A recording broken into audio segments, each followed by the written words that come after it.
Ok, já estamos ao vivo. Boa noite a todos, sejam bem-vindos ao Direito em Debate Unic Beira-Rio. Sou o professor Marco Antônio Lorga, diretor do curso de Direito da Unic Beira-Rio e professor da pós-graduação Unic.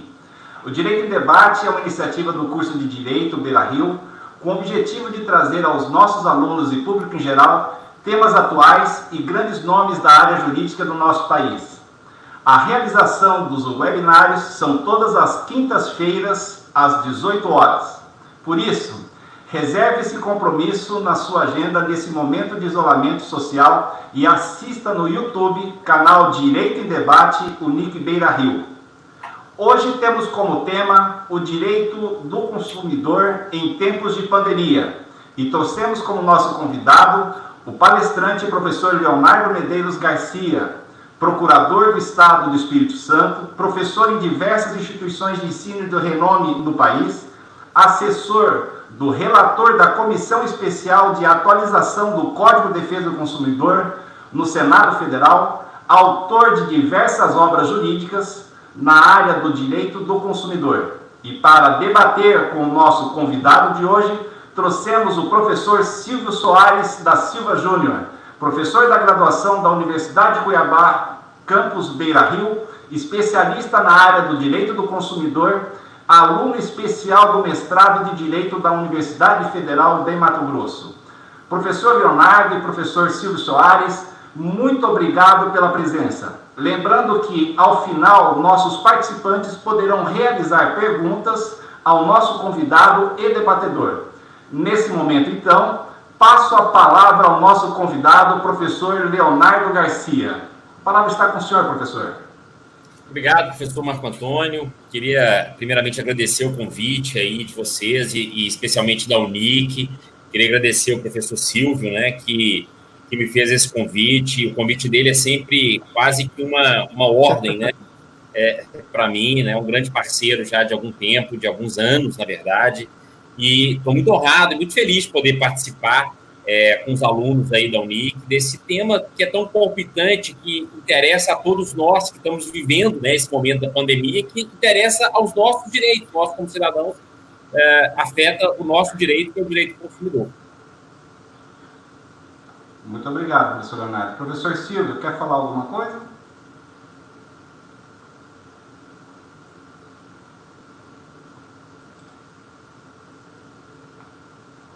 Professor Silvio, seu microfone não está ligado, por favor. Voltamos aqui. Eu tinha bloqueado aqui pelo professor Leonardo. Na realidade, rapidamente agradecer a participação do professor Leonardo, grande amigo, grande parceiro que a gente teve aí no decorrer, né, das nossas lutas e discussões dentro do direito consumidor. Hoje, um dos grandes professores doutrinadores na área consumerista a nível nacional. A gente tem hoje o prazer de dar abertura aí a esse projeto maravilhoso, que é o Direito em Debate aqui da Universidade de Cuiabá, né? Passo as palavras a ele. Ele, com certeza, hoje vai abrilhantar aí a nossa noite, trabalhando um pouquinho aí critérios ensejadores aí, né, do direito do consumidor dentro do período aí do Covid-19 aí, do período de pandemia. Então, passa a palavra ao nosso grande e nobre amigo, Leonardo Garcia. Professor, a palavra está com o senhor. Joia, obrigado. Esse é um tema que tem afligido aí a todos nós, né, como consumidores, nesse período de pandemia, esse novo normal que nós estamos vivendo, né? Porque eu tenho dito sempre que, com relação ao direito, o direito que nós conhecíamos, nada mais vai ser o que era. Então, existe uma situação, por quê? Porque a lei e o direito, a interpretação do direito, a interpretação da lei, ela é feita com base numa situação fática. Então, por que veio a lei? Por que veio, por exemplo, o Código de Defesa do Consumidor? Ele veio porque a situação fática, que era as relações dos consumidores com os fornecedores à época, o Código Civil era insuficiente para poder regular de maneira equilibrada. Então, diante de uma situação fática que a legislação à época, que era o Código Civil, e outras leis eram insuficientes para regulamentar essa situação, houve a necessidade de você ter o Código de Defesa do Consumidor. E por que eu estou voltando lá atrás? Para a gente poder entender que uma determinada lei, ela faz sentido e ela é interpretada diante de uma situação fática. Por que no direito europeu, por exemplo, nós não temos tantas normas protetivas regulamentadas do direito do consumidor? Por quê? Porque lá não há tanta necessidade de você especificar cada direito. Assim também no direito norte-americano. No Brasil há essa necessidade. Então é importante você ter essa visão, primeiro, de entender a situação fática. Ora, nós estamos vivendo uma situação de pandemia que era uma situação que até então era quase que inimaginável. Eu não consigo pensar alguém que poderia imaginar essa situação que nós estamos vivendo. E o direito, então, que nós temos, as leis e a interpretação, ela foi usada e foi criada e pensada por uma determinada situação. E a situação hoje não existe. Nós estamos vivendo uma situação completamente nova. Ora, então nós temos aí algumas peculiaridades. Mas o que tem me preocupado em relação a isso? Tem me preocupado é que existe um movimento muito forte, que é até compreensível, mas que o direito do consumidor tem sofrido muito. Eu não sei se o professor Silvio concorda com isso, que é a questão da proteção, sobre o viés da proteção econômica, da proteção do empresário, da manutenção do emprego, da manutenção das empresas, a todo custo essa proteção, e aí você tem, ao mesmo tempo, um descrédito completo do consumidor. Você tem quase o consumidor sendo esquecido nesse momento da pandemia. Se nós pegarmos, por exemplo, a questão da MP, da medida provisória das companhias aéreas, a gente vê que o consumidor quase não foi contemplado. A preocupação quase que completa é a proteção do serviço aéreo, a proteção das companhias aéreas.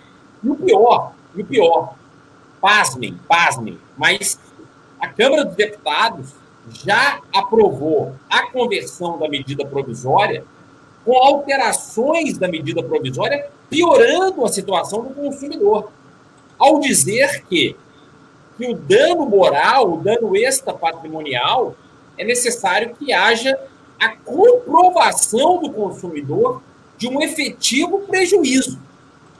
Algo que foge completamente à lógica racional do dano moral. Então, isso já passou na Câmara e agora vai para o Senado e está em vias de ser aprovado. Ou seja, sobre o viés da pandemia, o dano moral praticamente vai se tornar inexistente no setor aéreo. Então, esse é um motivo extremamente de preocupação.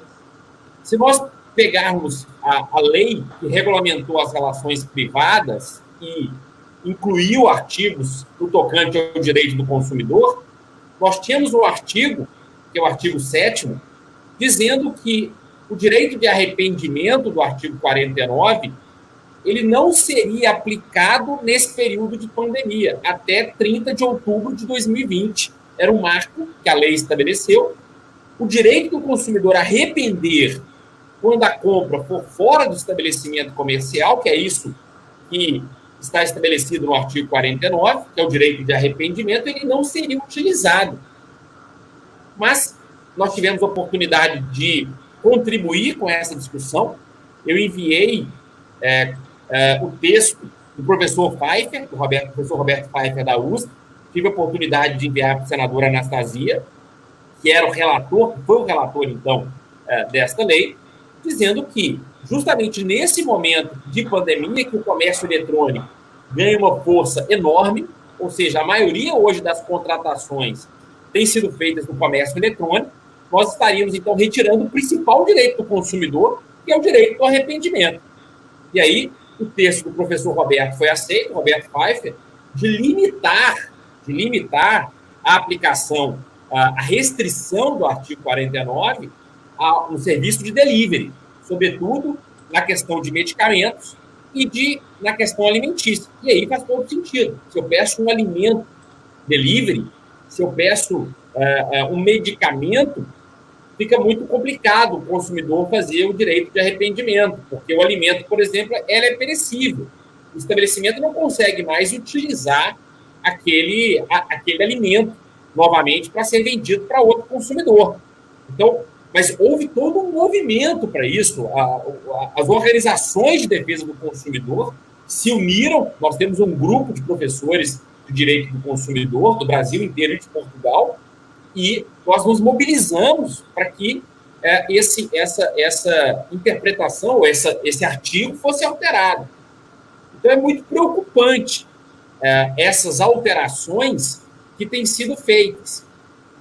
Se nós pegarmos mais um exemplo, que foi a medida provisória, né? Aliás, a medida provisória que vai regulamentar o serviço de turismo e de eventos culturais, existe um artigo que é uma aberração jurídica. Aliás, uma constatação. Nós nunca tivemos um governo tão mal assessorado legislativamente e no tocante ao direito privado e mais especificamente, no direito do consumidor.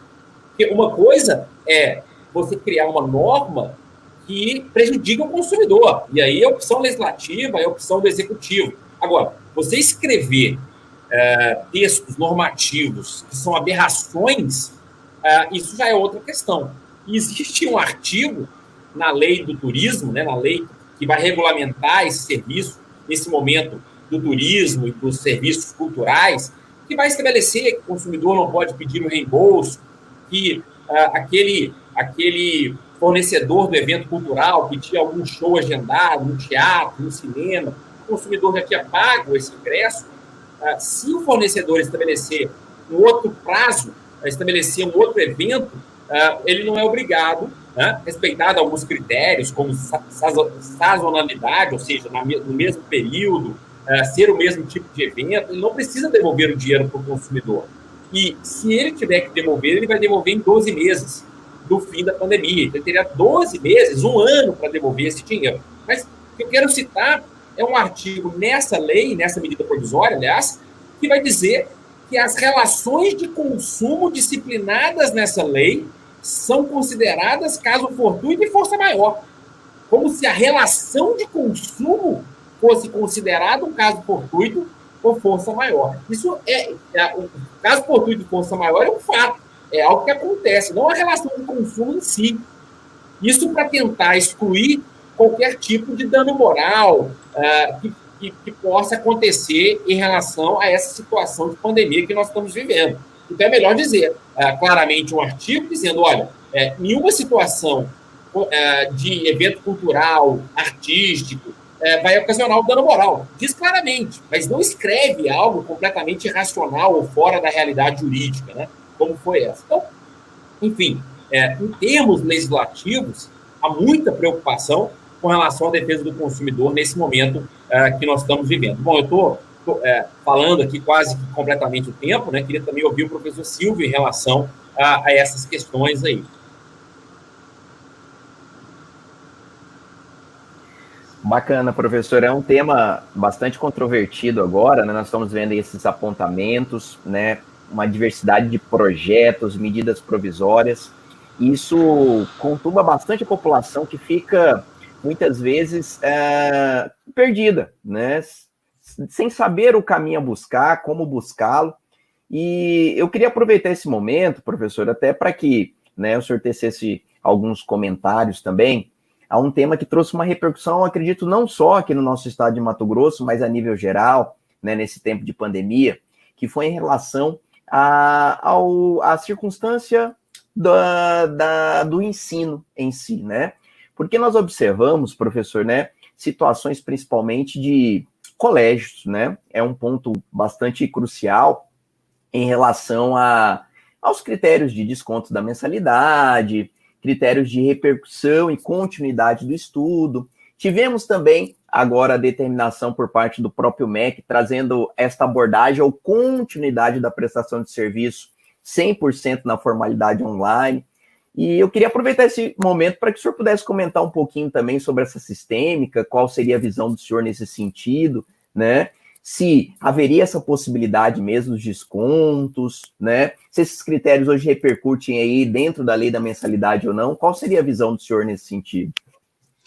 Bacana. É um tema extremamente palpitante, um tema extremamente interessante. Eu tive a oportunidade de participar de algumas lives abordando esse tema da mensalidade escolar, né? Porque eu também, como pai, sou atingido por isso, mas, sobretudo, como professor, quer dizer, esse tema fui demandado para poder pensar sobre ele. Confesso que é um tema muito difícil, assim, né? Eu não tenho uma resposta pronta e clara. Por um lado, eu posso falar, pelo menos no estado do Espírito Santo, aqui onde eu moro, eu vi, e eu acredito que tenha acontecido muito isso no Brasil, eu vi um aproveitamento político muito grande em cima disso, né? Então, aqui, por exemplo, a Câmara de Vereadores quis legislar sobre isso, nós tivemos uma lei aqui estadual sobre isso, que está em vigor, inclusive, que disciplinou a questão dos 30%.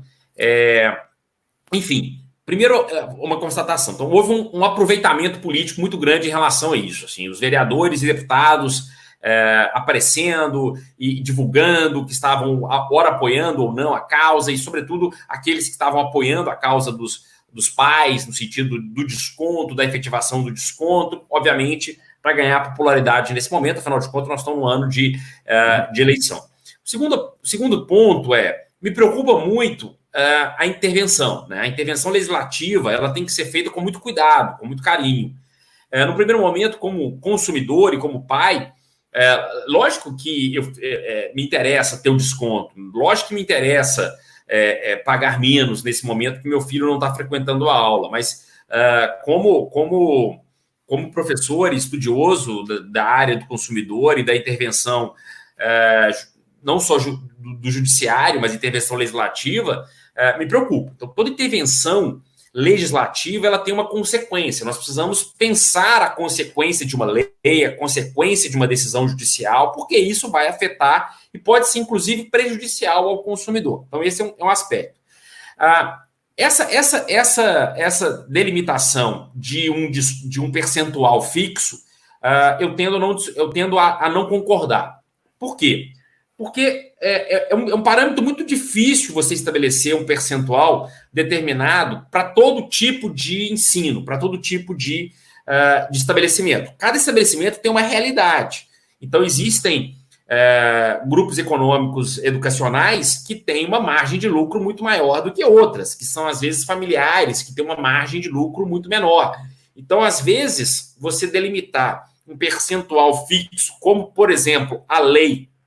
Aqui existia um projeto de lei aqui no estado, e eu vi em vários lugares, acho que, salvo engano, no Rio também foi assim, que delimitava fixo um percentual de 30%. Então, é muito complicado você delimitar esse percentual igual para todas, né? E sem um parâmetro delimitado. A lei aqui do estado, ela foi, digamos, talvez um pouco mais no sentido de analisar, porque ela estabeleceu parâmetros de percentuais a partir do faturamento da escola. Então, a partir do faturamento, estabeleceu critérios de 10%, 20% ou 30%. Então, já acho mais razoável que se estabeleça parâmetros, e aí um parâmetro razoável foi o estabelecimento do faturamento.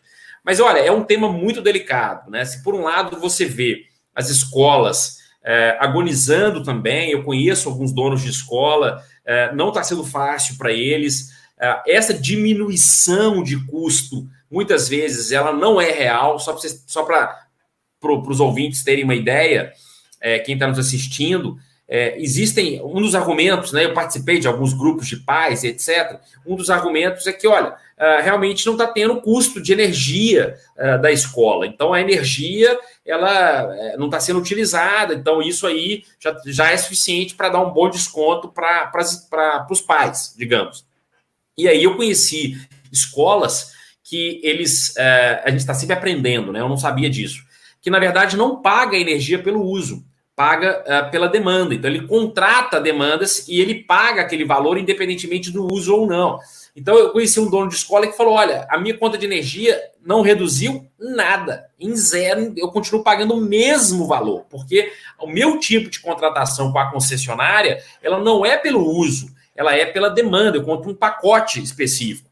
Agora, claro, Léo, eu tive alguma redução em serviços de limpeza, de produtos de limpeza e etc. Mas isso é mínimo frente ao que estão dizendo. Então, assim, é importante a gente ouvir os dois lados, né, da moeda.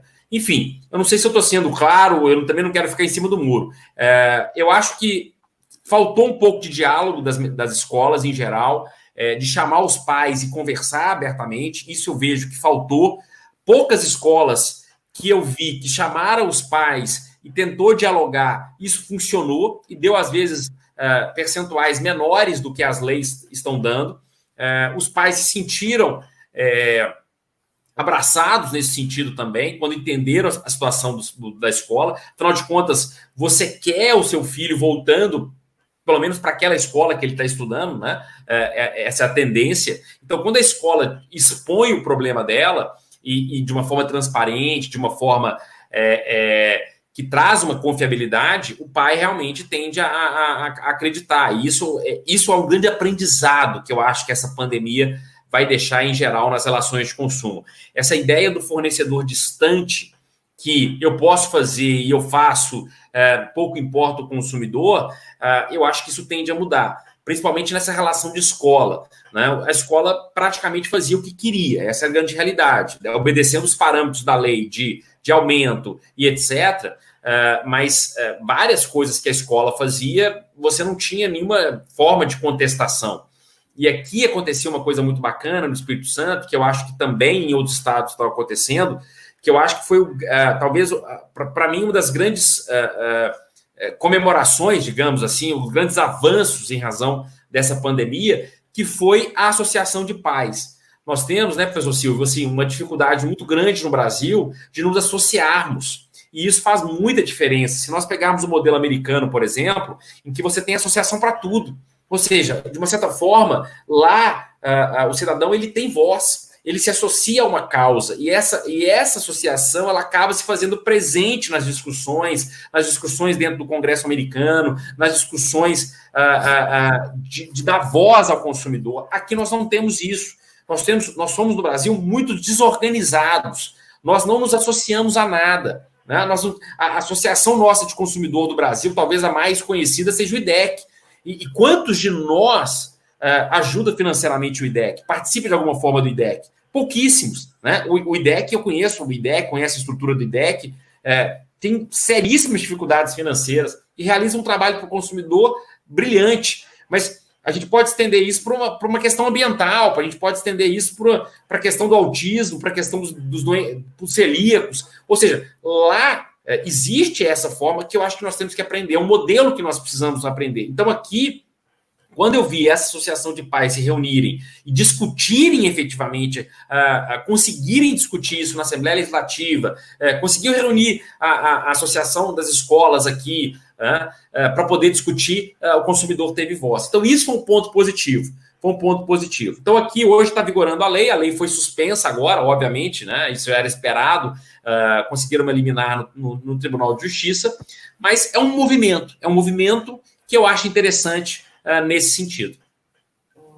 Excelente, professor. Esse ponto também é bastante debatido, até aproveitando aí o professor Walter Simeone, que, né, até trouxe esse apontamento também dessas divergências existentes, até o critério de competência, né, para que a gente trabalhe com o critério da educação, né. Acredito que provavelmente, como o estado aí de Minas e outros estados, como o próprio estado de Mato Grosso, teve também a criação de legislação própria regulamentando os descontos nas mensalidades, e aí vem essa grande divergência, né, se nós teríamos ou não, né, a nível estadual, competência para tal, ou se essa competência seria exclusiva da União, né, conforme ditames da própria Constituição Federal. Então, aqui não vi ainda nenhum projeto, né, nenhuma medida ainda jurídica no intuito de suspensão ou busca de alteração dessa legislação que aqui nós temos, né. E foi até um projeto interessante, mas no final dele, né, quando ele entrou em vigor aqui, essa legislação, ela trouxe um critério de desconto de 5%. Às vezes descontos até menores, Leonardo, que o próprio desconto que é atribuído aí mensalmente pela própria instituição no caso de pagamento até determinado período do mês, né? Mas é um ponto interessante, a gente sempre gosta de trazê-lo para que, né, os alunos que nos acompanham também possam ouvir um pouquinho, né, os dois lados da moeda. Não só o do próprio aluno, que a gente sabe que é difícil, mas também do próprio empresário, do fornecedor, que passa por toda essa demanda nesse momento, alguns já fechando a sua porta, em virtude do quê, né? De não possuir, né, circunstância financeira para o prosseguimento dos trabalhos. Um outro ponto também, professor Leonardo, que até nós tivemos já aqui alguns comentários também, em relação a outros serviços essenciais, né? Nós trabalhamos muito, principalmente com energia elétrica, que foi um dos seus comentários aí bastante interessante, de forma brilhante. Energia elétrica, nós tivemos aí ponderamentos, né, a nível estadual e até a nível federal, que suspendeu-se por um período de 3 meses o pagamento, né, das faturas da energia, né, no intuito do critério da pandemia e para que auxiliasse o consumidor. Eu queria também que você trouxesse alguns apontamentos, Leonardo. Qual foi sua visão nesse sentido? Ficou clara essa suspensão? Porque, pelo que nós observamos e o que foi tratado, a minha visão é que nós não tivemos uma informação precisa e clara para o consumidor de como ele trataria esses 3 meses sem o pagamento dessa fatura. Se o nome dele seria negativado, né? Já tínhamos projetos também a nível estadual nesse sentido. Então, parece que foi uma coisa, no primeiro momento, boa, né? Para que ele pudesse, nesses 3 meses, se ajustar. Mas e após esses 3 meses? Será que o consumidor conseguiria pagar? Será que essas faturas viriam corrigidas monetariamente? Então, acho que era um ponto interessante também, que eu gostaria de saber a opinião do senhor nesse sentido. É bacana. Eu concordo plenamente com você. Assim, eu acho que faltou muita informação, né? Não foi só em relação aos serviços essenciais, em relação à notícia da Febraban, de que seria postergada, né, a questão do empréstimo compulsório e dos pagamentos. Isso foi, na minha visão, uma publicidade enganosa. E essa questão dos serviços essenciais, faltou exatamente essas dúvidas que você levantou e várias outras, né? Quer dizer, se realmente, e como seriam cobradas, se seriam cobrado multa, juros, houve uma discussão se nesse período o consumidor poderia ser incluso ou não nos cadastros de proteção ao crédito, e aqui só fazendo um parênteses, eu acho que a gente não pode, no tocante à restrição ao crédito, querer colocar um pano preto, quer dizer, esconder uma situação. Nós precisamos ter a informação mais clara possível. Quer dizer, a negativação do consumidor e a anotação da dívida dele, ele, de uma certa forma, é importante também para a relação de consumo, né? A gente vê isso como um sinal muito negativo para o consumidor, ele ser, obviamente, individualmente é muito ruim ser negativado, mas coletivamente, você ter a informação precisa de quem está inadimplente, ela é importante para o sistema do mercado, para o sistema do crédito, para aquele consumidor talvez não ter um outro, por exemplo, crediário, ou ter uma compra que ele não possa fazer. Então, assim, enfim, nesse aspecto, eu vi também alguns políticos querendo se aproveitar desse movimento. Mas no tocante aos serviços essenciais, me parece que foi uma decisão acertada. Eu acho que é uma situação nova que nós estamos vivendo, né? E ainda que houvesse aí um subsídio do Estado, do governo, para que nesse momento, o que nós não podemos aceitar ter o corte de serviços essenciais. Quer dizer, vários consumidores e cidadãos estão passando por dificuldade, perderam emprego, e ter um apoio nesse momento seria fundamental. Agora, faltou, de fato, uma informação mais clara, precisa, de quais seriam essas hipóteses, para que o próprio consumidor, né, pudesse, de fato, aderir ou não a esse sistema, como é que seria feito isso, né? Me parece que foi tudo feito meio no oportunismo e o consumidor deixado de lado em relação a essa clareza da estratégia, né? Eu acho que um pouco isso. Boa. Professor Leonardo, esses temas que a gente observa no dia a dia, principalmente dos serviços essenciais, hoje é uma grande dúvida, né, da população em si, né, em relação a esses pagamentos futuros, né? Eu acho que o princípio da informação foi muito pouco abordado e isso acarretou a maioria desses consumidores essa circunstância de serem enganados. Eu vejo como uma publicidade enganosa também, porque foram induzidos a erro.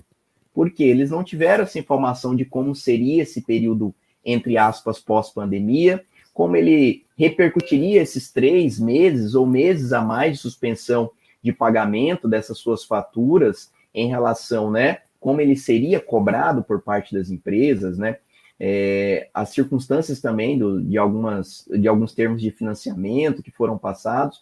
Isso não deixou essa clareza para o consumidor e trouxe toda essa dor de cabeça que está começando a fluir a partir de agora, né, onde alguns serviços essenciais já retornaram, e aí como vai ficar essas faturas, né? Agora temos correções, tivemos consumidores, como já dito, foram inclusos no sistema de negativação, né, no sistema de proteção ao crédito, e aí começa, né, a grande discussão, né? Até que momento isso seria constrangedor, caberia a aplicação de um dano moral pela falta de informação, e aí vem outras repercussões mais aprofundadas que caberia até outros debates, né, como o próprio mero aborrecimento cotidiano, trabalhado aí por uma esfera de grandes doutrinadores também, né, tendo o seu nascimento aqui pelo estado de Mato Grosso, com o nosso grande amigo Rodrigo Palomares, está aqui participando também da nossa live, e, né, dentre outros grandes doutrinadores que apontaram essas circunstâncias. Outro ponto também, professor, que nós tivemos agora, e o senhor começou a comentar no iniciozinho do nosso debate aqui, foi em relação àquele projeto da Anastasia, né? Um dos nossos senadores foi apresentado, teve uma diversidade de veto de artigos e, né, acabou entrando em vigor e tornando-se lei a nível nacional. E nós tivemos lá alguns apontamentos, né, principalmente também na área da relação de consumo. Dentre alguns que foram retirados, que eu também discordava plenamente, mas alguns foram mantidos, né? E como o senhor disse, o senhor teve manifestações em relação a esse sentido, e um dos apontamentos que foram mantidos foi em relação ao delivery, né? Essa visão do senhor também em relação ao delivery, ela foi positiva? O senhor entendeu adequado essa circunstância que nós tivemos nesta lei que agora entrou em vigor, né? Fora outros apontamentos que eu discordei totalmente. Ainda bem que nós tivemos veto, né, em relação ao direito do consumidor. Mas em relação a isso, porque o direito de arrependimento no delivery, né, ele torna-se um pouquinho, vamos dizer assim, relativo, numa devolução de comida. O senhor, qual que seria a visão nesse sentido? Porque o delivery hoje a gente trabalha muito, né, em relação ao produto alimentício, né, a entrega desses produtos. Então, o que nós poderíamos trazer? Qual que seria a visão do senhor nesse sentido? Foi positiva ou negativa essa implicação, né, do delivery, do artigo 49 aí, em relação a essa modalidade? Eu acho que houve o momento que a gente está vivendo precisava de uma certa segurança no sentido do delivery, aumentou, eu não tenho os dados, mas aumentou de maneira, né, enorme, assim, muito grande a porcentagem de delivery, de pedidos com consumidores que nunca tinham utilizado esse tipo de serviço, passaram a fazer, e, de uma certa forma, o fornecedor e os restaurantes e os serviços, os prestadores de serviços que já estão vivendo um momento difícil, sentiram a necessidade de ter uma certa segurança em relação a isso. No primeiro momento, suscitou-se a não aplicação do artigo 49 de uma maneira larga e extensiva a toda e qualquer compra fora do domicílio, o que me parece completamente desarrazoado, porque você tiraria um direito fundamental do consumidor, que quando ele compra algo, e eu acho que a gente precisa separar, né, o que é uma loja, um produto em que o fornecedor ele terá condições de vendê-lo posteriormente a outro consumidor, que é o caso de uma televisão, de um aparelho celular, de uma máquina fotográfica, enfim, eu compro pelo site, às vezes o site, porque qual é a essência do artigo 49? A essência é que o consumidor ele não pode testar o produto, ele não pode pegar o produto, ele não pode verificar o tamanho do produto, ele tem uma imagem. E aí ele está comprando fora do estabelecimento, ele não pode perguntar pessoalmente para o vendedor, ele não pode tirar dúvidas com outro consumidor que está comprando aquele produto ali na loja. Eu já tive situações em que o consumidor foi comprar um determinado produto e o outro consumidor que está ali na loja fala, não compra esse não, compra aquele, porque esse é muito ruim, esse gasta muito mais energia, e enfim, você está dentro do estabelecimento, com o produto, você tem melhores condições de fazer uma compra consciente. Por isso que houve a necessidade e foi um grande avanço, o direito de arrependimento no Brasil.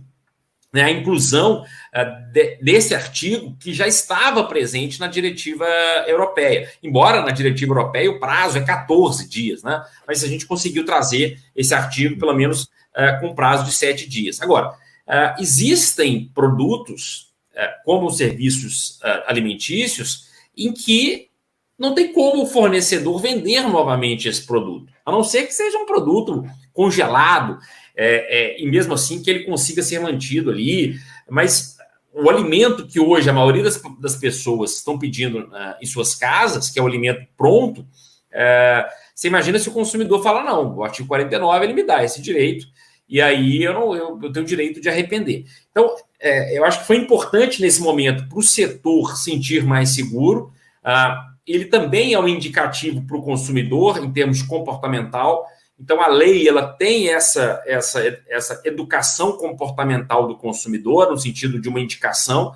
Então, o consumidor que eventualmente poderia se valer desse direito para poder, talvez, praticar um abuso, ele é educado através da lei, isso tem um fator pedagógico nesse sentido, a lei ela também tem esse fator pedagógico, e eu acho, Silvio, sinceramente, que, por incrível que pareça, embora essa lei ela tenha uma eficácia limitada da pandemia, essa vai ser uma interpretação que vai ficar. Ou seja, esses serviços delivery de medicamentos, esses serviços, embora o dos medicamentos é algo contestável, né? Você pode pedir um medicamento e falar, poxa, comprei errado, não era o medicamento ou não era o miligrama que eu precisava, e eu posso devolver e a farmácia vai poder efetivamente vender novamente aquele medicamento. Mas no tocante aos alimentos, né, as questões perecíveis, aqueles que você não consegue de fato aproveitar, eu não tenho dúvidas que isso vai ficar. Essa interpretação, mesmo pós-pandemia, do artigo 49, vai ficar. E vai se abrir-se um debate que já existe, na verdade. A gente tem um debate, por exemplo, do setor aéreo. Se as passagens aéreas estariam ali cobertadas pelo artigo 49 ou não, né? A ANAC entende que não, e ela dá um prazo só de 24 horas para desistência das passagens aéreas, por exemplo. As companhias aéreas também negam esse direito do consumidor.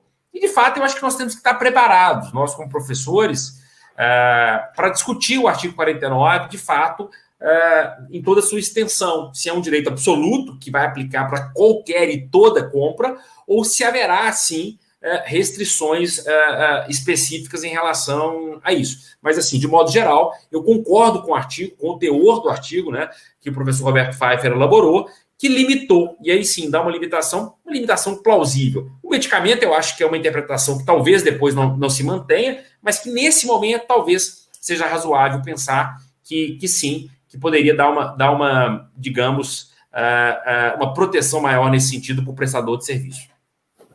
Excelente, professor. Professor, um outro ponto também, né, até o senhor tecer alguns comentários bem no iniciozinho do debate, foi em relação a várias MPs que nós tivemos, né, leis que entraram em vigor nesse decorrer aí do Covid, né, do período de pandemia, foi em relação à suspensão de eventos, né, então nós tivemos aí MPs, tivemos algumas legislações regulamentando essa circunstância, né, de remarcação dos eventos, mas em nenhum momento, na maioria deles, pelo menos o que eu observei, nós não trabalhávamos em primeiro momento na devolução de valores, mas remarcações, né, que isso não visaria critérios, por exemplo, de danos ao consumidor, e que em virtude, né, de um caso excepcional que estamos vivendo, teria ali aquele fornecedor a possibilidade de remarcação e, né, esse contato diretamente com o consumidor. Mas o grande ponto polêmico, professor, que se dá muitas vezes, é em relação, por exemplo, à contratação que encontramos, por exemplo, de um casamento, né, de bailes de formatura, que hoje nós estamos, né, uma suspensão praticamente a nível geral, a nível, né, de Brasil. A maioria dos estados hoje, né, alguns em lockdown, alguns num semi-lockdown, alguns, né, com alguns serviços parados, né, só no funcionamento dos essenciais. E aí nós observamos, né, alguns critérios que estão sendo praticados, utilizados por parte dos fornecedores, nessas remarcações. Eu queria também saber a visão do senhor, porque até aproveito para dizer que utilizo bastante de uma das obras, que é o direito civil, o direito do consumidor comentado, nosso Código de Direito do Consumidor comentado, bastante importante batendo esses apontamentos. Porque na remarcação que estamos tendo, professor, na maioria desses contratos, o que está acontecendo? Os fornecedores estão cobrando taxas para essas remarcações pelos períodos escolhidos por parte dos contratados, né? Então, qual seria a visão do senhor nesse sentido? Por quê? Hoje, as legislações que nós encontramos, os apontamentos são que devem ser remarcados, mas ela não deixa bem claro o período. E aí eles estão trabalhando na seguinte sistêmica. Vamos esperar novos decretos dentro daquele respectivo estado ou município para nós trabalharmos com data. E dentro desse período eu posso remarcar para você. Caso você não queira, nós utilizaremos da data que for exigida por você. Mas essa data você pagará um adendo no contrato de mais 10, 15, 20%. Qual seria a sua visão nesse sentido, Leonardo? Porque essa é uma grande dúvida que nós encontramos a uma nivelação geral. De pessoas que estão casando, de pessoas que estão se formando, que eles estão perdidos. Eles não sabem por onde se guiar em relação aos contratos que vieram a ser formalizados. Então, eu gostaria de saber a sua opinião também sobre essa situação. Não, perfeito. Primeiro que é uma situação em que todo mundo está perdendo, né? Por isso que eu falo que a interpretação que a gente tinha antes do direito, ela não pode ser simplesmente utilizada nesse momento. Por quê? Porque se a gente tivesse no momento pré-pandemia, antes da pandemia, certamente a gente falaria, não, esse direito do consumidor, ele tem o direito de devolução, se ele não quer mais ou se ele não pode mais fazer o evento naquela data, o consumidor vai ter direito, inclusive, de ser ressarcido, inclusive, dependendo da hipótese, talvez com dano moral, porque ele iria casar e não pôde casar naquela data. Então, em virtude da pandemia, tudo isso se altera num certo sentido. Ambas as partes, todo mundo está perdendo, a maioria das pessoas estão perdendo com isso, e a lei veio para poder criar um critério. E, obviamente, esse critério e essa normatização, ela tenta abarcar o máximo possível, e a gente tem que entender o que está por trás dela, que é proteger, e aí sim, proteger o setor de serviço, né? E tenta ao máximo proteger o setor de serviço. Agora, é óbvio que nós vamos ter situações peculiares que não tem como, e aí vai ter que se chegar a uma negociação ou até mesmo a palavra final do judiciário. Por quê? Porque se eu tinha um casamento marcado e resolvi não mais fazer uma festa em razão da pandemia, e eu vi pessoas que tinham, por exemplo, casamento agendado, pagamento de festa, cerimonial, e resolveu mesmo assim manter o casamento, mas não fez a festa. Fez o casamento dentro de casa, através dessas plataformas aí, Zoom e etc. Os familiares participaram e casou e está tudo certo, vida que segue. Ou seja, não houve mais a igreja, não houve mais o cerimonial, não houve mais a festa. Ou seja, não houve mais casamento, né? E não há mais evento a ser comemorado, não há outro evento para poder ficar como crédito. Então, em situações peculiares, assim, obviamente que a lei prevê a devolução do dinheiro quando não há outra hipótese, né? A lei prevê essa possibilidade em 12 vezes, quer dizer, vai ter 12 meses para poder devolver o dinheiro. Então, é importante que situações caso a caso seja avaliado. Talvez a lei tenha pensado em muitos shows que já estavam marcados, os consumidores já tinham comprado ingresso, e aí a possibilidade de utilizar um show futuro, ainda que a gente sabe hoje que essas produtoras de show fazem não somente aquele show, mas fazem outros eventos. Então, a lei permite, inclusive, que o consumidor possa utilizar o crédito daquele ingresso para outro evento daquela mesma produtora. Agora, no tocante à cobrança de uma taxa para remarcar, eu entendo como abusivo, porque aí o fornecedor está impondo uma condição que, inclusive, a lei diz que ela não... A MP, né, que é a 948, ela diz que não tem acréscimo ao consumidor nessa remarcação e que, inclusive, deve ser respeitado a sazonalidade, que é o período que o consumidor, aquele mesmo período, a época do ano, às vezes o consumidor, por exemplo, comprou um determinado pacote turístico em julho, nas férias de julho. Então, não pode ser imposto ao consumidor que ele usufrua, por exemplo, em março, onde tem período escolar. Então, a sazonalidade, o período, sobretudo para alguns tipos de de contratação, ela tem que ser respeitada nesse sentido. O que, de uma certa forma, a gente precisa avançar, e cada vez mais no Brasil, é o diálogo, né? O diálogo, assim, a gente precisa de um processo mais forte de mediação, a gente precisa de um processo de transparência, de informação e de um diálogo, ou seja, para que as partes possam, entendendo o caso concreto, caso a caso, poder, de fato, dialogar. Que é, por exemplo, o que a gente tem visto com as academias. De uma certa forma, as academias, elas não estão prestando serviço, mas algumas estão conseguindo prestar o serviço online, né? E essas que estão conseguindo prestar o serviço online, conheço muitas que estão dando isso para o consumidor, como algo positivo, um bônus para o consumidor, mas não estão cobrando aquela mensalidade do consumidor. Então, um processo bacana de diálogo. Claro, muitas academias vão acabar fechando, né? Já temos 4 meses,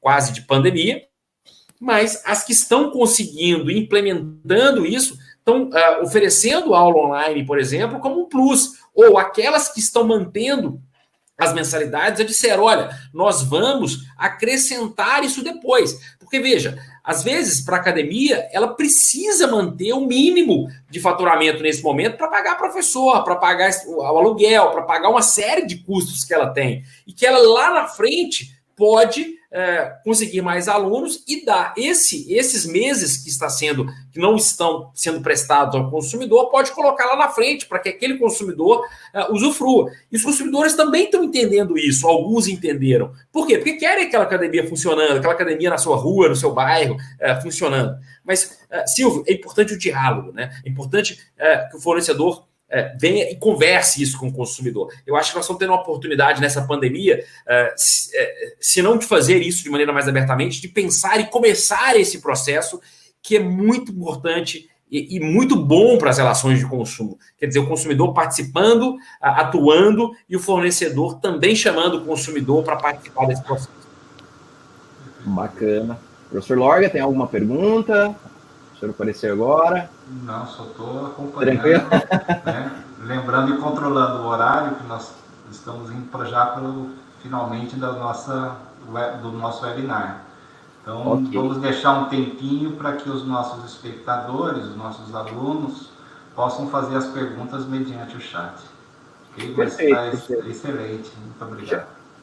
Professor Lorga, se o senhor achar interessante já nós começarmos, em virtude do período, do horário, estou à disposição, porque, assim, perguntas estão surgindo bastante aqui, né, dos participantes, dos nossos alunos. Então, eu gostaria, com a permissão do professor Leonardo, colocar algumas perguntas que estão aparecendo no chat.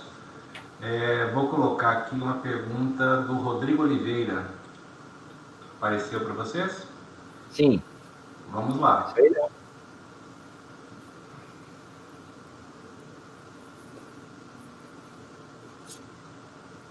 Eu acho que os contratos de aluguel, em geral, né, veja, embora não sejam relações de consumo, né, as relações locatícias, embora quando haja a intermediação de uma imobiliária, eu entendo particularmente que há uma relação de consumo, porém o STJ entende que não, mas é uma relação privada. E as relações de aluguel, elas vão ser, sim, e devem ser dialogadas, porque se chegar ao judiciário, o judiciário vai ter que tomar uma decisão.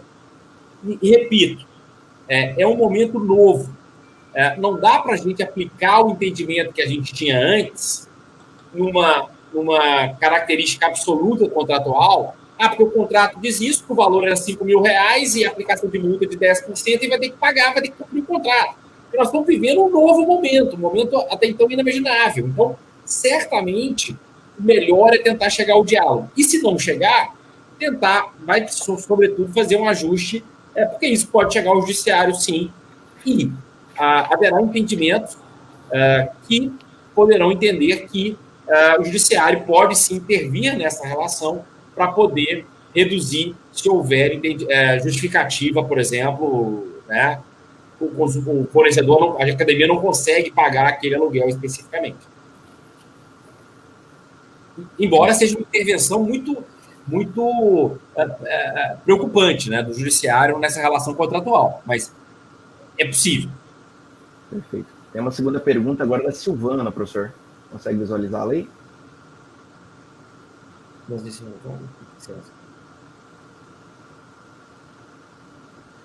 Eu acho que sim, quer dizer, essa é a grande discussão, né? Porque, poxa, a gente contratou o ensino presencial e, de repente, agora o ensino virou online. É um momento de adaptação, é um momento de mudança. E as escolas precisam estar sensíveis nisso, sobretudo através do diálogo. É isso que eu vejo que está faltando, né? Eu acho que vai surgir uma nova carreira a partir da pandemia, que são gestores de crises, né? Está faltando gestores para resolver crises. Por quê? Porque o modelo forçadamente vai mudar, talvez, de presencial para EAD. Muitas escolas vão participar ao EAD e esse jogo vai ter que ser dialogado, vai ter que ser aberto.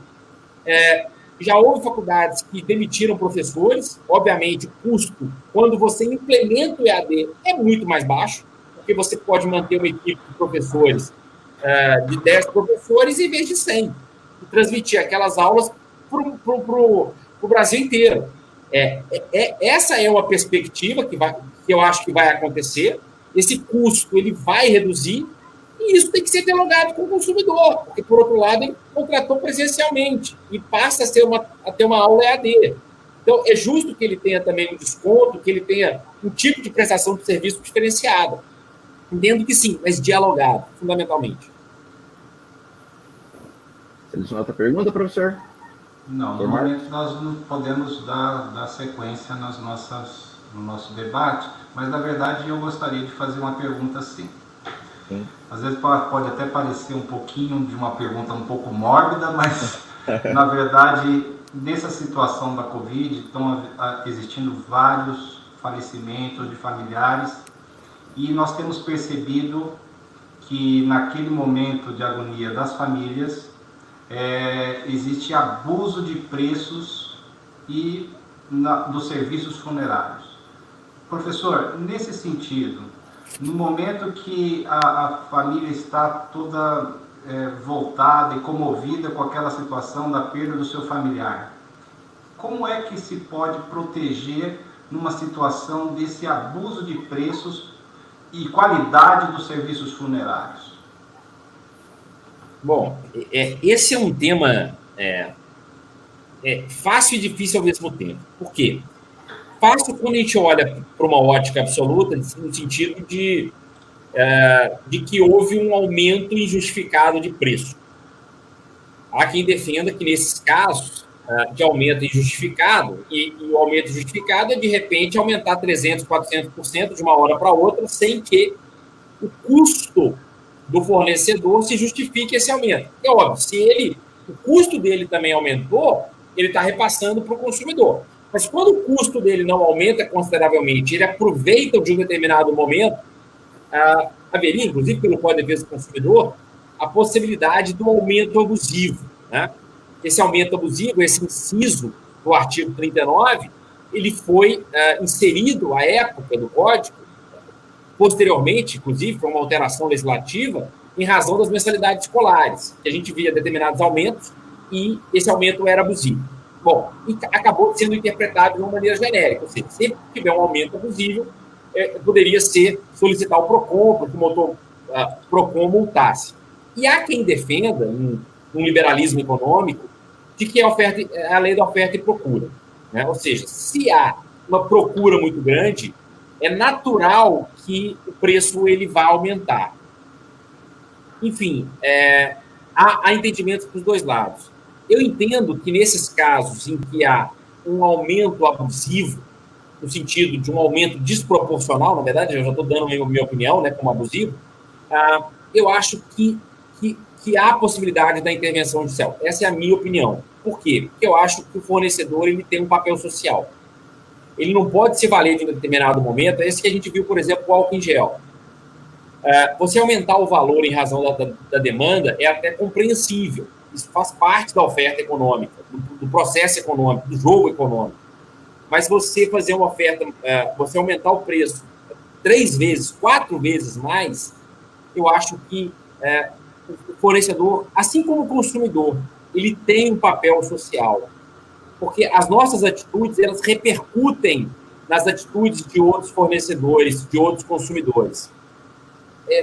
Essa semana a gente teve um caso muito interessante, ontem, aliás, né, que foi a prisão do dono, ou do ex-dono, porque já tinha passado a empresa, da Ricardo Eletro. Eu, como mineiro, acompanhei Ricardo Eletro desde criança, e saiu a notícia dos WhatsApps, enfim, era que ele tinha ali 400 milhões de ICMS, né?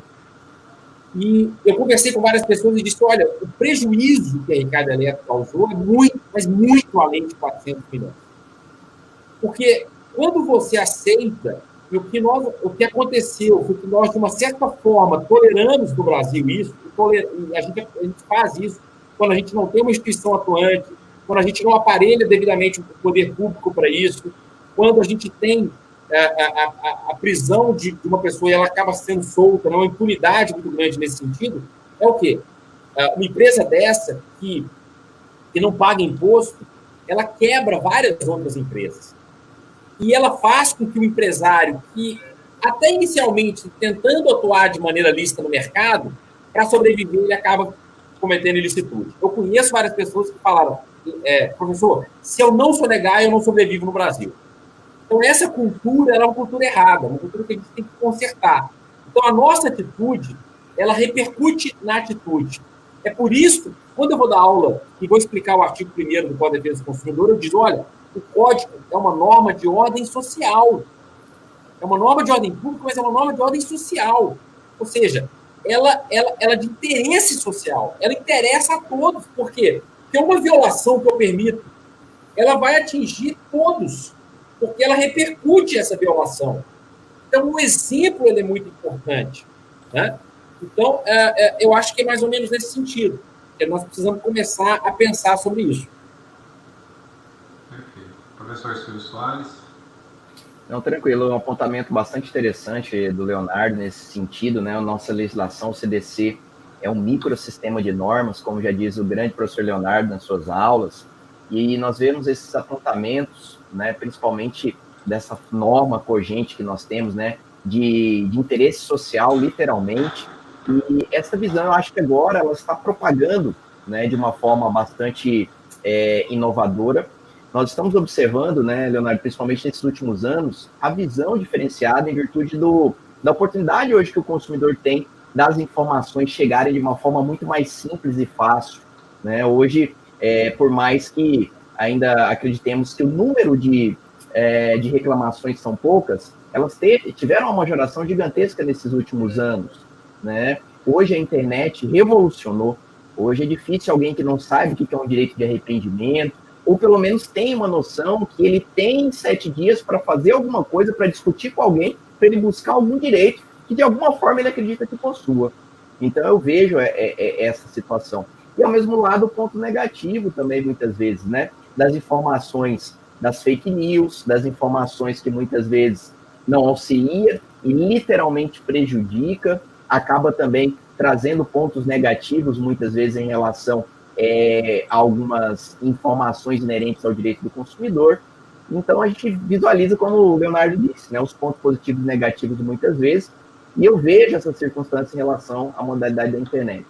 E é claro que agora, nesse momento, nós temos uma nova modalidade também de profissões que estão repercutindo no período de pandemia, né, principalmente nas relações de consumo, Leonardo, e até aproveitando você quase nesse fechamento já final aí da nossa live, para que você tecesse alguns comentários. Estava até fazendo algumas pesquisas e até citei o livro de Vossa Excelência aí também no artigo que estou escrevendo, sobre os influencers digitais nesse período de pandemia, né? Aumentou gigantescamente, nós tivemos um aumento de quase 90%, né? Para vocês terem uma ideia, de pesquisas feitas aí por algumas revistas especializadas, e desenvolvedores de artes dentro da mídia, que hoje nós chamamos de influencers digitais. Mas, Leonardo, na relação de consumo, você vê a aplicação do CDC nessa relação? Porque a gente ainda observa muito essa divergência, né? aquele que propaga a informação e possa produzir dano a um terceiro. Mesmo que ali ele utilize de uma marca que não é dele, mas ele está sendo pago para propagar aquela informação. Principalmente agora. A pessoa tem um poder de confiança hoje, numa pesquisa feita em uma das revistas conceituadas a nível nacional, que entre 10 pessoas, 4 acreditam mais no youtuber do que no seu melhor amigo. Então, olha aí a propagação de responsabilidade que nós estamos tendo. Na sua visão, Leonardo, principalmente baseada aí nas suas obras, que são fantásticas, qual seria o critério de responsabilidade? Aplica-se CDC na sua visão? Acho que sim, acho que é uma relação de consumo, sobretudo porque ali está se propagando alguma coisa. Há um interesse em jogo, né? Ainda que seja aumentar seguidores, e esse aumento de seguidores, obviamente, com viés econômico, para que você consiga ali, de alguma maneira, ser remunerado com aquilo, ainda que indiretamente. Então, a relação de consumo, para mim, ali é muito claro. E é um novo momento, é um momento que a gente já tinha uma preocupação muito grande dentro do direito do consumidor com relação a esses influências digitais que propagam produtos e não há informação clara que aqueles produtos são patrocinados. Então, essa é uma preocupação muito grande, muito grande. Eu ajudo muitos alunos em estudo de concurso, que é uma área que eu gosto muito de trabalhar, e eu falo muito com eles, olha, cuidado com essas dicas de pessoas, de livros para concurso, né? E pode ser tudo, pode ser o shampoo, pode ser o que você quiser. Por quê? Você não sabe se está sendo patrocinado. Então, o que falta nesse sentido, e aí há uma ofensa ao consumidor, de falar que ali aquele blog ou aquele vídeo que está anunciando alguma coisa, ou que está falando há um patrocínio. Porque o consumidor precisa saber que há um patrocínio, no artigo 36 do Código de Defesa do Consumidor. Então, entendo sim que há responsabilidade, entendo que nesse caso específico a responsabilidade do anunciante é subjetiva em relação a gente poderia aplicar o profissional liberal nesse caso específico aí, né? E um caso que eu tenho pensado, já que você falou isso, eu pensei, que é uma coisa interessante, por exemplo, dessa loja 123 Importados. Por quê? Porque o STJ ele tem um entendimento de que a empresa de comunicação não tem responsabilidade por vincular uma publicidade ou não tem a responsabilidade pelo produto em si, mas nesse caso me parece muito claro que ali havia uma propaganda enganosa, que não tinha como o fornecedor cumprir com aquelas ofertas. Então, eu estou escrevendo um artigo sobre isso, em que, nesse caso, há uma exceção.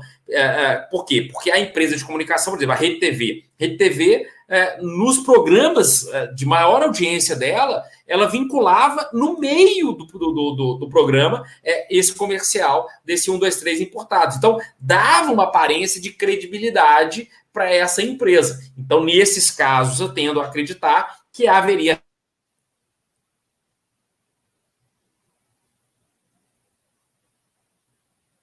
pela oferta não cumprida. Tranquilo. Professor Lorga? Bem, infelizmente, professor Leonardo, professor Silvio, nós já ultrapassamos até o nosso horário de 1 hora de palestra, né? Agradeço muitíssimo a participação de todos, são muitas pessoas, muitos alunos aqui participando no nosso chat. Realmente não tivemos condições de colocar todos os questionamentos, né, aqui. Fica o meu agradecimento em nome da Universidade de Cuiabá, em nome do curso de Direito da Universidade Campus Beira-Rio, UNIC Beira-Rio, a participação do ilustre professor Leonardo. Fica aqui o nosso convite já antecipado a participar do nosso webinário da Semana Jurídica, que nós tradicionalmente realizamos todo ano. Já estamos na 24ª edição e não é a pandemia que vai deixar de nós realizarmos a nossa Semana Jurídica.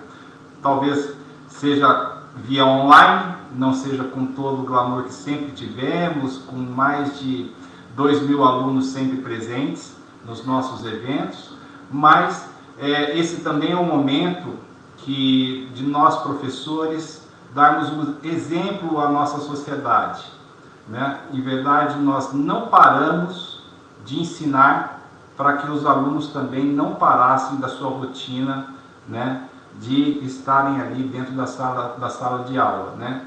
Foi desafiador, professor Leonardo, essa mudança que nós tivemos que fazer. A equipe do Direito da Unic Beira-Rio se dedicou quase 24 horas para que pudesse os nossos alunos não pararem de estudar, não perdessem o semestre. Conseguimos finalizar o nosso semestre com os nossos alunos com louvor, graças a Deus, não com uma participação de 100%, infelizmente, né? Porque sabemos que nesse meio sempre nós temos alguns alunos que têm dificuldade, residem em regiões que não têm internet, a internet ainda não né, não são todas as pessoas que possuem acesso à internet, infelizmente, né? Então isso acaba realmente penalizando, e o que nós estamos verificando cada vez mais com a pandemia que afloram as diferenças sociais no nosso país. É um momento também de muita reflexão por todos nós, né, sobre o quanto está o nosso país colocado dentro dessas diferenças sociais. Mas fica aqui então meu registro, professor, meu convite para a nossa Semana Jurídica, o nosso webinar da Semana Jurídica. Quero agradecer ao professor Silvio Soares pelo debate feito com o nosso palestrante, né? E quero também convidar a todos os nossos alunos que gostaram que curtiram o nosso Direito em Debate. É um projeto dos professores, né? Toda quinta-feira às 18 horas nós estaremos fazendo e trazendo palestrantes ilustres como o professor Leonardo veio conosco. E na próxima quinta-feira teremos a presença já confirmada pela vice-presidente da OAB de Mato Grosso, professora doutora Gisela Cardoso, que vai falar sobre um tema também interessante nessa época de pandemia: o direito do trabalho em tempos de pandemia. Então você que participou dessa live nossa hoje aqui, participe também na próxima quinta-feira, que nós vamos estar lá com vocês. Professor Leonardo, muito obrigado pela presença, e eu passo a palavra para o senhor fazer as considerações finais. Eu que agradeço o convite, realmente é só uma palavra de agradecimento mesmo, essa iniciativa de vocês, né, de fazer esses debates, de propiciar isso, acho que não só para os alunos, mas para a sociedade jurídica em geral e para a sociedade brasileira. Eu acho que isso é muito válido e salutar, né? E o último registro, né, que eu me lembrei agora, que só confirma, eu acho, a pouca preocupação do governo federal, desse governo federal, nenhuma questão política aqui, pelo amor de Deus, mas só uma constatação em relação à defesa do consumidor. Ontem foi publicado um decreto que cria novamente o Conselho Nacional de Defesa do Consumidor. Para quem não sabe, o Conselho foi muito importante na época da elaboração da Constituição, da Assembleia Constituinte, na elaboração do Código de Defesa do Consumidor. Esse conselho ele então, restabelecido novamente. Isso de certa forma, algo positivo, mas ficou de fora o Ministério Público e a Defensoria, né? Eles só podem participar, mas sem direito a voto. São duas figuras atuantes na defesa do consumidor que teriam muito a acrescentar e ficaram somente sem direito a voto, né? Só uma constatação aí, e agradeço mais uma vez a todos que puderam participar, as perguntas, foi muito legal a live aí. Muito obrigado, professor Silvio, professor Leonardo. Agradeço novamente, então, a presença e peço que os senhores permaneçam ainda na nossa sala de debate. Só vou fazer o encerramento, então, agora aqui do canal. E agradeço, então, fica o registro, né, do nosso agradecimento a todos os participantes, né, dizendo também que aqueles que se inscreveram através do site do Simpla, né, receberão nos seus e-mails o certificado de 1 hora de participação deste nosso evento. Então, meu agradecimento a todos vocês. Um abraço. Obrigado, professor. Obrigado. Valeu, obrigado, gente. Obrigado a todos.